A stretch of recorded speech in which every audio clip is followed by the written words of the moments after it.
네, 지금 좀 참 졸리는 시간이라 제가 퀴즈를 하나 이제 준비해 왔는데요.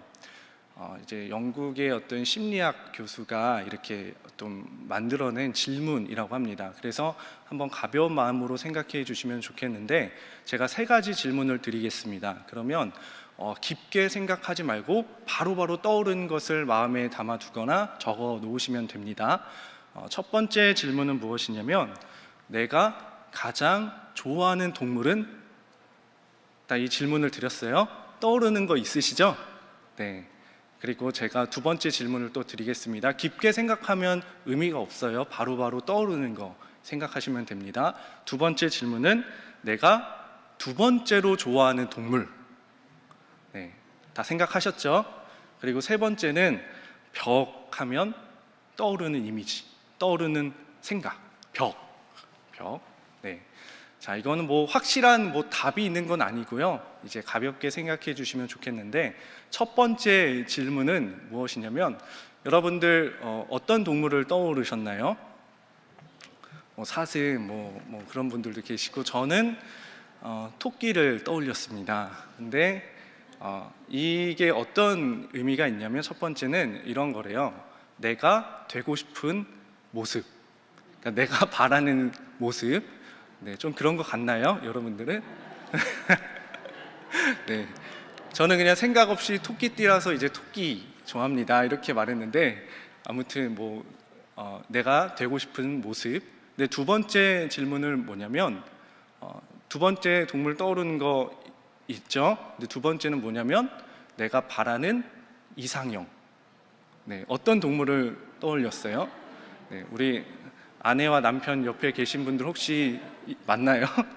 네, 저는 두 번째 동물을 어떻게 말했냐면 코뿔소라고 했는데, 왜냐하면 이제 저희 아내를 잘 아시는 분들은 저희 아내가 외모는 코뿔소가 아니라 외모는 참 예쁜데, 이 어떤 성향이 어떤 코뿔소처럼 좀 이렇게 담대하다, 그렇게 해서 참 어울린다는 이야기를 좀 많이 해주셨습니다. 네, 서로 이렇게 맞으시나 모르겠네요. 저는 잘 맞는 것 같은데, 저는 이 두 번째까지 질문은 이렇게 잠을 깨우기 위해서 한 질문이고, 제가 오늘 드리고 싶은 마지막 질문은 이 벽에 대한 이미지. 이 벽은 어떤 것을 의미하냐면 미래에 대한 생각이라고 합니다. 그러니까 어떤 분들은 벽하면 뛰어넘어야겠다라고 생각하시는 분도 있고, 어떤 분들은 막막하다, 답답하다, 이렇게 생각하시는 분들도 있을 것 같아요. 우리가 미래를 생각해 보면, 미래가 밝아 보이면 긍정적인 생각이 들 테고, 그런데 우리의 미래가 그렇게 밝아 보이지 않는다면 좀 부정적이고 혹은 불안과 두려움을 느끼게 될 것 같습니다. 자, 오늘 우리는 다윗이라는 한 인물을 살펴보려고 하는데, 우리가 오늘 살펴볼 다윗은 두려워하고 있는 다윗의 모습을 살펴보고자 합니다. 말씀을 한번 읽어보려고 하는데요, 사무엘상 21장 10절 말씀인데 제가 읽어드릴게요. 그날에 다윗이 사울을 두려워하여 일어나 도망하여 가드왕 아기스에게로 가니, 다윗이 두려워하고 있습니다. 그리고 사무엘상 21장 12절에도 다윗이 이 말을 그의 마음에 두고 가드왕 아기스를 심히 두려워하여.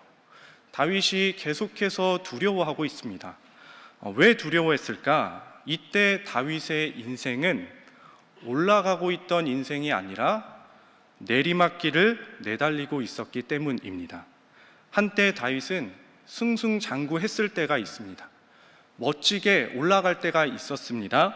왕으로 기름 부음을 받았고 골리앗을 이겼으며, 그래서 백성들에게 인정을 받았고, 그래서 사울 왕의 최고의 무관이 되었고, 나아가 왕의 사위가 되었습니다. 다윗보다 더 빨리 그리고 신나게 올라가는 사람도 드물었을 것입니다. 자, 그런데 그가 갑자기 사울 왕에게 쫓기는 신세가 되자마자 그는 내려가기 시작합니다. 내려가기 시작하니 그 내리막은 거침이 없었습니다. 올라가는 것은 잠시였는데 내려가는 것은 한참이었습니다. 그래서 다윗은 내려갈 때 오는 이 위기와 어려움을 자신의 힘으로 스스로 극복하기 위해서 그동안 자신에게 도움을 주었던 그 수많은 사람들을 한 사람 한 사람 찾아다니죠. 처음에는 스승인 사무엘을 찾아갑니다. 그런데 사무엘도 다윗에게 큰 도움을 주지 못했습니다. 이어서 다윗은 친구 요나단에게 찾아가죠. 그 요나단도 큰 도움을 주지 못했습니다. 또 이어서 제사장 아히멜렉에게도 찾아갑니다. 그 제사장도 큰 방패막이 되어주지 못합니다. 그러자 이번에는 어디로 찾아가냐? 이스라엘의 적이었던, 민족의 적이었던 블레셋 가드왕 아기스에게까지 찾아갑니다. 그런데 거기서도 정체가 탄로 나자 이제는 미친 사람 행세하면서 그곳을 겨우 탈출해 나갑니다. 자, 이 모든 노력이 물거품이 되었죠. 그러니 자신의 미래가 너무나도 까마득하게 보이는 것입니다. 암울해 보입니다. 사울이 언제 쫓아와서 자기를 죽일까 하는 그 불안감으로 하루하루 시달리며 살아가고 있었습니다. 그러니 두려울 수밖에 없었지요. 이처럼 다윗의 인생은 내려가고 있었습니다. 그런데 하나님은 내려가고 있는 그 길에서 다윗에게 소중한 것을 보여주고자 하셨습니다. 제가 시 한 편을 소개해 드리겠습니다. 우리가 잘 아는 시인데요. 고은의 이제 그 꽃이라는 시입니다. 내려갈 때 보았네, 올라갈 때 보지 못한 그 꽃. 네, 이런 말이 있지요.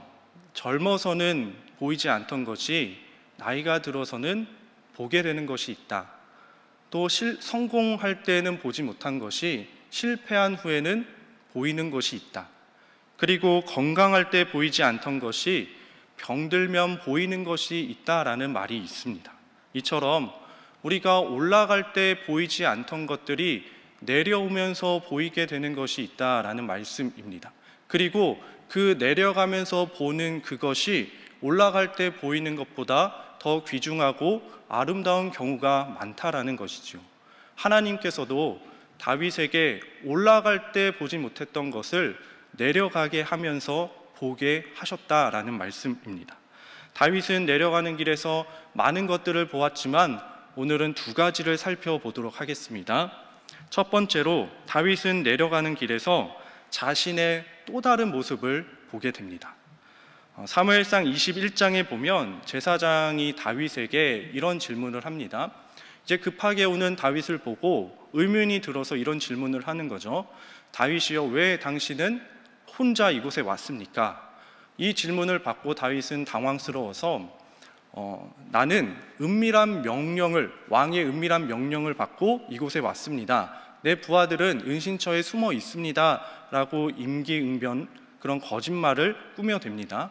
자, 그런데 다윗은 이 본문에서뿐만 아니라 다윗과 그 요나단의 대화에서도 자신의 위기를 모면하기 위해서 거짓말을 요구하는 그런 상황이 있는데, 아무튼 다윗은 위기를 모면하기 위해서 거짓말을 일삼는 사람이 되었다는 것입니다. 그리고 이 방법으로도 안전을 취할 수 없게 되자 이제 앞서 말씀드렸다시피 이제 블레셋으로 도피하지요. 하지만 그곳에서도 위기에 처하자 벽에 침을 흘리는 연기, 굴욕적인 광인의 연기를 하면서 겨우 그곳에서 탈출합니다. 자, 이런 다윗의 모습은 골리앗 앞에서 용맹하게 싸웠던 그 모습과 얼마나 다릅니까? 또 위기를 모면하기 위해 거짓으로 꾸며대고 속이는 이 다윗의 모습은 이전에 하나님과 사람 앞에서 정직하고 신실하게 섰던 그 다윗의 모습과 또 얼마나 다릅니까? 그런데 이 모습도 다른 사람이 아니라 바로 다윗 자신의 모습이었습니다. 그동안 꼭꼭 숨어있는 나약하고 초라하고 어찌 보면 비겁한 그런 자신의 모습을 발견하게 됩니다. 시편 142편 말씀에 보면 다윗은 이런 고백을 합니다. 다윗이 굴에 있을 때 지은 기도인데요. 4절에 오른쪽을 살펴보소서, 나를 아는 이도 없고 나의 피난처도 없고 내 영혼을 돌보는 이도 없나이다. 내 주변에 아무도 없다라는 거죠. 의지하고 믿었던 사람이 내 주변에 아무도 없다, 쓸쓸하고 그 외로운 고백을 합니다. 이어서 6절을 보면 나의 부르짖음을 들으소서, 나는 심히 비천하나이다. 다윗은 이제 스스로 생각하기에 자신은 더 이상 골리앗을 무찔렀던 민족의 영웅이 아니었습니다. 그저 주님의 도움 없이는 정말 살아갈 수 없는 연약하고 가련한 한 영혼일 뿐이었습니다. 그런데 다윗에게는 바로 이 순간이 필요했습니다. 자신의 연약하고 비천한 모습을 만약 그가 보지 못했다면 그가 골리앗을 이겼던 모습, 승승장구했던 그 모습만이 자신의 전부라고 자만하며 다녔을지도 모릅니다. 그런데 부인하고 싶을 만큼, 숨기고 싶을 만큼 그 연약한 자신의 모습을 마주한 다윗은 하나님 앞에 겸손하게 나아갈 수 있게 됩니다. 자, 우리도 다윗처럼 자신의 나약한 모습, 실망스러운 모습, 부끄러운 모습을 우리도 마주할 때가 있지요. 겉으로는 점잖고 평안해 보이지만 그러나 사실 별일 아닌 것에 정말 크게 분노하고 사소한 일에 두려워하고 불안해하고 이익에 걸린 일에는 목숨 걸듯이 달려드는 그런 부끄러운 나 자신의 모습을 발견할 때가 있습니다. 그 모습이 내가 아니길 바라지만 사실 그 모습도 내 모습이고 그 모습이 오히려 내 진짜 모습일 수 있는 것입니다. 그런데 우리는 때때로 이러한 우리의 모습을 마주해야 합니다. 이 모습을 회피하는 것이 아니라 직시할 때 우리는 역설적으로 우리 인생에 하나님이 없으면 나는 아무것도 아니구나, 하나님이 없으면 나는 아무런 소망이 없고 정말 거름더미와 같은 존재구나라는 것을 역설적으로 깨닫게 됩니다. 이것이 바로 다윗이 내려가는 길에서 보게 된 첫 번째입니다. 그럼 두 번째로, 다윗은 인생의 내리막길에서 누구를 또한 경험하냐? 하나님을 새롭게 경험하게 됩니다. 오늘 본문 말씀인 시편 34편은 이런 제목이 있습니다. 다윗이 아비멜렉 앞에서 미친 채 하다가 쫓겨나서 지은 시, 이것이 제목입니다. 다윗은 아기스에게 쫓겨났는데 여기서는 아비멜렉이라고 나오죠. 학자들은 이렇게 해석하기도 하는데요, 애굽 왕을 바로라고 이렇게 칭하는 것처럼 이 블레셋 왕을 아비멜렉으로 아마 불렀을 것이다 라고 추측을 합니다. 그래서 여기서 아비멜렉은 아기스를 가리키는 것이다 라고 해석을 하기도 합니다. 아무튼 다윗은 아기스 앞에서 미친 채 하며 쫓겨나던 그때 다윗의 환경과 처지는 절망적이었다는 겁니다. 아무런 소망이 보이지 않았던 것입니다. 내려갈 대로 내려간 바로 가장 낮은 광야에 내몰린 상황이었습니다. 그 광야에서 다윗이 할 수 있는 일이라고는 고통 속에서 기도할 수 있는 일밖에 없었습니다. 눈물로 하나님 앞에 납작 엎드릴 수밖에 없었습니다. 그런데 그곳에서 다윗은 하나님을 새롭게 경험합니다. 다윗은 고백하죠. 너희는 여호와의 선하심을 맛보아 알지어다. 그에게 피하는 자는 복이 있도다. 제가 한 이야기를 소개해 드리겠습니다. 미국에 사는 수잔 앤더슨이라는 분의 이야기인데요. 그녀에게는 힘든 일이 갑자기 찾아왔습니다. 이제 후천적으로 시각장애인이 되었습니다. 그런데 시각장애인이 되어서 많은 어려움과 힘듦을 겪었지만 그녀를 너무나도 사랑하고 지극정성으로 돌보는 남편 덕분에 그 어려움들을 잘 이겨낼 수 있었습니다. 다니던 회사도 잘 출퇴근하며 다닐 수 있게 되었습니다. 자, 그런데 어느 날은 남편이 그 아내에게 이렇게 말하는 것이죠. 이제는 당신과 함께 다니지 못하겠소. 당신이 이제 혼자 출퇴근하시오라고 이렇게 말하는 겁니다. 그러자 그 아내는 너무나 배신감이 들고 속이 상했지만 그래도 살아야 하기에, 회사는 다녀야 하기에 이를 악물고 출퇴근을 하였다고 합니다. 물론 때로는 넘어지기도 하고 때로는 너무 서러워서 눈물을 흘리기도 하였습니다. 그런데 점점 그렇게 다니다가 보니 어느 날 버스를 타면서 그 운전기사가 문득 무심코 그 아내에게 이런 말을 합니다. 부인은 좋겠어요. 좋은 남편을 두셔서요. 매일 한결같이 부인을 보살펴 주시네요 라고 무심코 말을 던집니다. 그때 아내는 깨닫습니다. 아, 나한테 혼자 가라고 해놓고서는 남편이 내 곁에 항상 있었구나.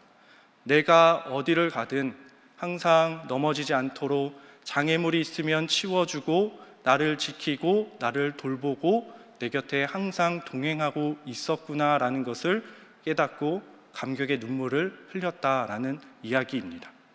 다윗은 바로 이와 같은 경험을 한 것입니다.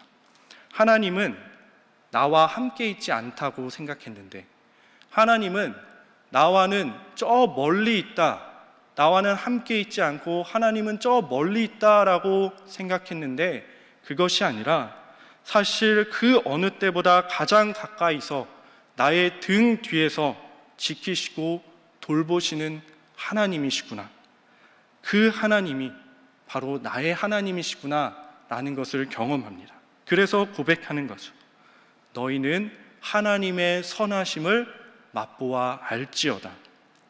시편 34편에서 이것을 다윗은 더 구체적으로 설명하는데요, 4절에 보면 내가 여호와께 간구하매 내게 응답하시고 내 모든 두려움에서 나를 건지셨도다 라고 말합니다. 과거형으로 말씀하고 있죠. 과거에 하나님께서 나와 함께 하셨다는 것을 다시 기억하며 찬양하고 있습니다. 또 7절을 보면 여호와의 천사가 주를 경외하는 자를 둘러 진치고 저희를 건지시는 도다라고 현재형으로 찬양하고 있습니다. 지금 절망적인 상황에 있지만 그 절망 가운데서 하나님은 나를 건지셨다, 나를 건지시는 분은 하나님밖에 없구나라는 것을 현재형으로 찬양하고 있습니다. 그리고 이어서 다윗은 과거와 현재에 멈추지 않고 더 나아가 10절에 보면 사자는 궁핍하여 줄일지라도 여호와를 찾는 자는 모든 좋은 것에 부족함이 없으리로다, 미래형으로 표현하고 있습니다. 다윗은 책상 머리나 왕좌의 어떤 의자에 앉아서 지식적으로 하나님을 습득한 것이 아니었습니다. 희망이 전혀 없어 보이는, 그리고 과거에 나와 함께 하신 그 하나님을 기억하며 또한 희망이 전혀 없어 보이는 그 내려가고 있는 지금 이 길 위에서 나를 건지시는 하나님을 경험합니다. 하나님을 맛보고 경험합니다. 그리고 그 하나님을 경험하니 앞으로 미래에도 하나님께서 나와 함께 하신다라는 그 함께 하심, 그 진리를 믿음으로 선포하고 있다라는 것이죠. 여러분, 그런데 하나님은 다윗에게만 함께 하시는 분이 아닙니다. 아브라함의 하나님이시기도 하고 또한 오늘 목사님께서 말씀해 주신 그 야곱의 하나님이기도 합니다. 그리고 뿐만 아니라 하나님은 저와 여러분들의 하나님이십니다. 하나님은 여러분들을 사랑하십니다. 그 아들을 아끼지 아니할 만큼 여러분들을 사랑하셨다라는, 지금도 사랑하시고 앞으로도 사랑하시고 그래서 함께 하신다는 그 진리를 결코 잊지 않으시길 바랍니다. 그것을 지식적으로만이 아니라 다윗처럼 그 하나님을 나의 하나님으로 과거에도 현재에도 미래에도 나를 사랑하시고 나와 함께 하시는 그 하나님을 나의 하나님으로 경험하게 되기를 주님의 이름으로 축복합니다. 말씀을 정리하겠습니다. 다윗은 인생의 내리막길에서 가장 중요한 것을 보게 됩니다. 먼저 모든 직분과 직함을 전부 배제한 다윗 자신의 연약하고 초라한 모습을 보게 됩니다. 그 시간을 통해 다윗은 겸손을 배우고 피조물로서의 유한함, 연약함 등을 직시합니다. 나아가 그 겸손함은 하나님을 진정으로 만날 수 있는 통로가 됩니다.